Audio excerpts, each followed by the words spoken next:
Je vous alerte, collègues, la situation dans les Outre-mer n'est pas quelque chose qu'il faut prendre à la légère en se disant bon ben on règle les choses comme ça en commission à la va-vite. Je vous alerte vraiment, collègues, sur l'image qu'on est en train de donner de notre Assemblée nationale. Sur le sujet, collègues, j'étais en train précisément de vous inviter à faire attention. Et on a notre collègue Metzdorf qui fait l'exact inverse, avec des propos que moi je trouve insultants. Quand vous dites c'est un manque d'ambition, mais enfin c'est pas un manque d'ambition. Précisément, le problème qu'on est en train de vous dire, c'est qu'il y a une inégalité de fait dans la détention des postes d'encadrement à l'intérieur des départements et territoires d'outre-mer.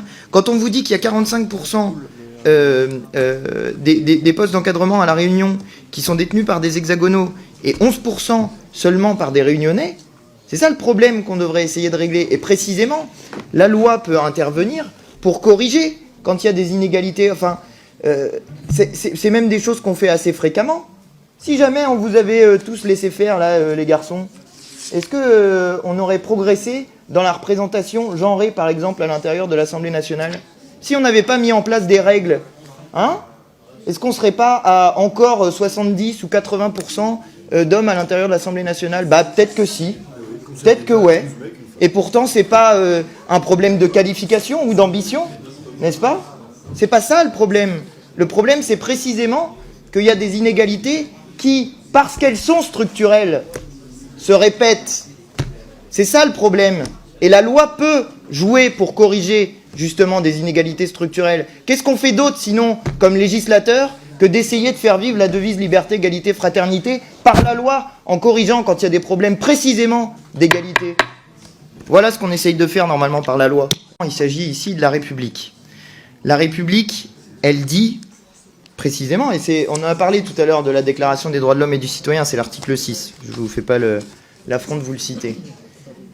Elle dit qu'il doit y avoir une égalité de l'accès au poste en fonction des compétences. Et c'est précisément le sujet sur lequel on est depuis tout à l'heure. C'est que quand il y a des compétences équivalentes, quand il y a des compétences équivalentes entre un hexagonal et un réunionnais, pourquoi c'est toujours l'hexagonal qui est pris, presque à chaque fois?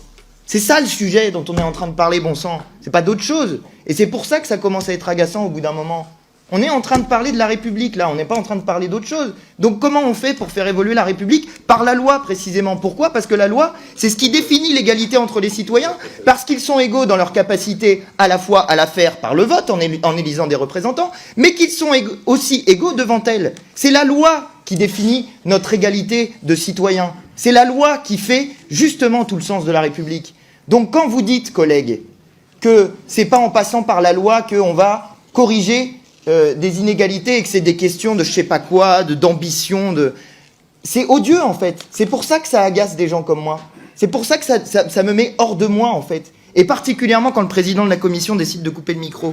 Parce que, en ce moment, dans les Outre-mer, il y a le sentiment que l'État n'est pas à la hauteur des promesses de la République. Bon sang, à Mayotte, les gens vont peut-être mourir de soif cet été. C'est ça qui est en train de se passer dans les Outre-mer, chers collègues.